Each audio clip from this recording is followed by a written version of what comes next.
There is a moment most people don't think twice about. It happens quietly, almost too quickly to notice. Before the routines, before the habits, before they learn your footsteps, or you learn the small, strange details that make them who they are. Before the bond fully forms, there is a moment where you look at them, maybe for the first time, maybe in a shelter, maybe in your living room, and you decide, you give them a sound, a name. It feels simple, almost automatic. Something you do without thinking too deeply about it, just a label, a way to call them back at the park, a word you'll use when they choose something they shouldn't. But what if that moment wasn't simple at all? What if that name was never really about them? Because psychologically, naming is not just labeling, it is defining.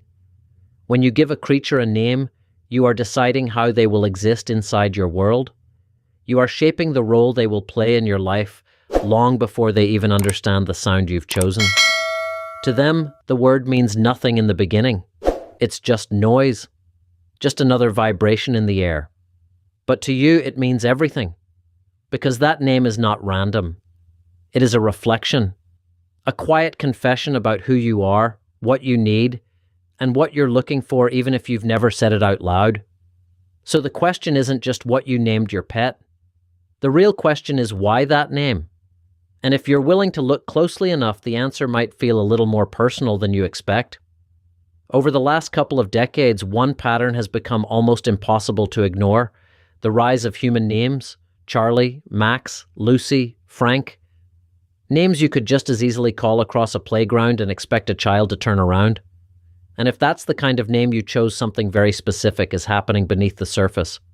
Not something strange, not something wrong, but something deeply human. You're not confusing your pet with a person. You're doing something far more subtle. You're creating a bridge. In psychology, there's a concept known as social surrogacy.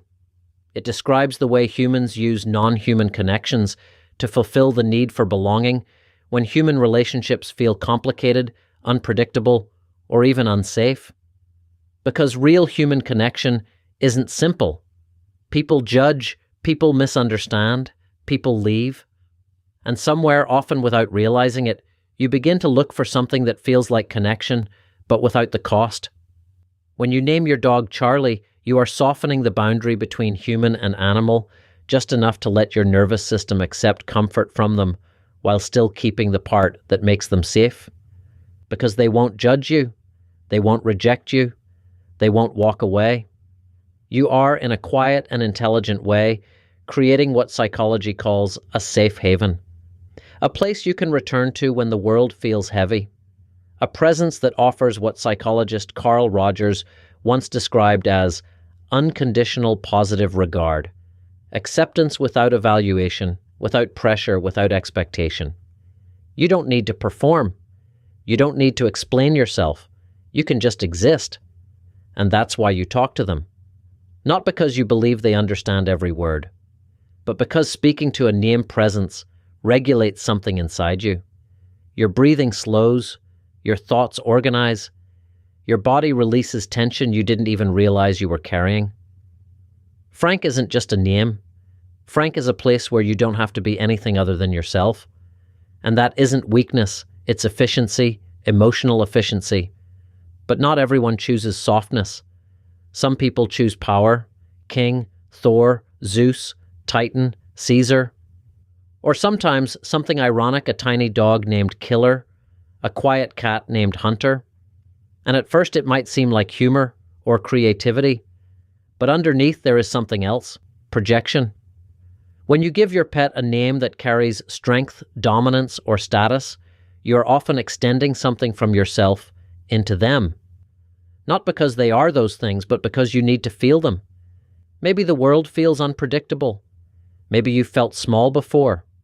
Maybe there are moments where you don't feel in control. And so you create something that stands beside you, something that feels larger, stronger, more certain. The dog becomes more than a companion. It becomes a symbol, a shield, a presence that changes how you feel when you walk through the world. But there is another side to this too. Sometimes you don't name them king because you need power. Sometimes you name them king because you see something in them that you don't see in people anymore. loyalty that doesn't break, presence that doesn't disappear, a kind of quiet strength that doesn't need to prove itself. And maybe in a world that feels chaotic, they are the only thing that feels stable. So ask yourself honestly, did you give them that name to protect you or to honor them? Because the answer to that question reveals more than you think. Then there are the names that feel completely different the moment you say them. Mochi, peanut, bean, Oreo, toast. Soft words, warm words. Words that almost feel like comfort on your tongue. And if this is the kind of name you chose, you didn't just pick something cute. You built a feeling.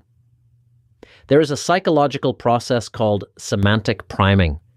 It describes how a single word can activate an entire network of emotions and associations in your brain. Mochi isn't just a word. It's softness, sweetness, something gentle, harmless, safe. And when you attach that word to your pet, you are doing something incredibly powerful. You are conditioning your own mind. Every time you call them, your brain releases a small signal of pleasure, a subtle shift toward calm, toward warmth, toward ease. You're not just naming them, you're shaping how you feel about them and how they make you feel in return. Because in a world that can be complex, demanding, and sometimes overwhelming, being is simple. Being is predictable. Being is always there. You have, without even realizing it, created a closed loop of emotional regulation, a living presence that grounds you, that brings you back to something manageable, something safe.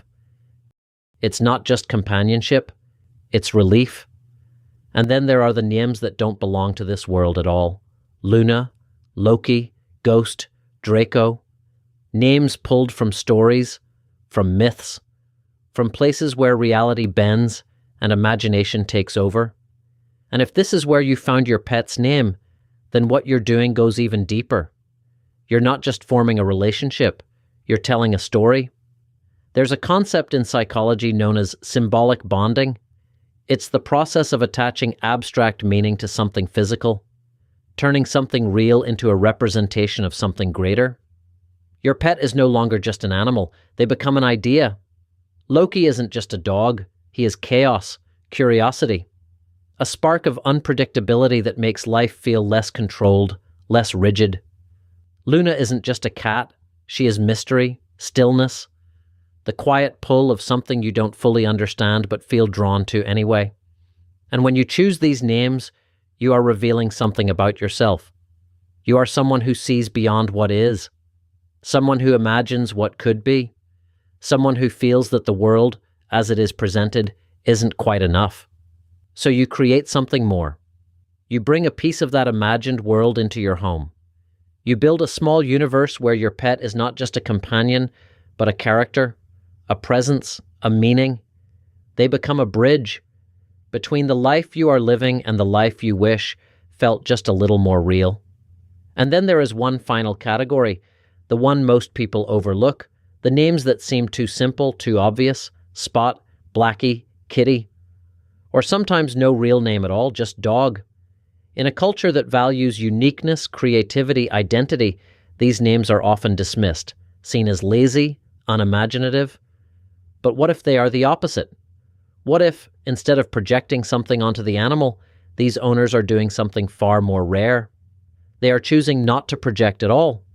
In psychology, this is closely related to something called essentialism, the tendency to recognize and respect the inherent nature of something rather than reshaping it to fit your own needs. Where others see a role, a symbol, a feeling, this person sees the animal as it is. No translation, no overlay, no need to turn it into something else to make the relationship meaningful. There is a quiet strength in that, a kind of groundedness that doesn't need decoration. It says, you don't have to be anything more than what you are. And in a world where so much of our relationships are shaped by expectation, projection, and interpretation, that kind of clarity is rare. It is a love that doesn't ask for anything in return except presence. Think about how many times you say their name in a single day. When you come home, when you're tired, when something goes wrong, when something goes right. It becomes the most repeated word in your life without you even noticing. It's the word you say when you need comfort, the word you say when you need connection, the word you say when you're afraid. And one day, it will be the last word you say to them, because a name starts empty, just a sound. But over time, you fill it with every walk, every quiet moment, every time they stayed when everything else felt uncertain, every time they made you laugh when you didn't think you could. The name becomes a container, not of meaning, but of memory. So when you think about what you named your pet, don't just think about the word. Think about the feeling. Does it make you feel safe? Does it make you feel strong? Does it make you feel less alone? Because that feeling, that's what you were really choosing. From the very beginning, you weren't just picking a name. You were choosing something that could hold a part of you. And whether they are a king or a bean, to them, you are everything. If this made you see your Pete and maybe yourself a little differently, stay with that feeling for a moment. And then ask yourself honestly, what does their name say about you?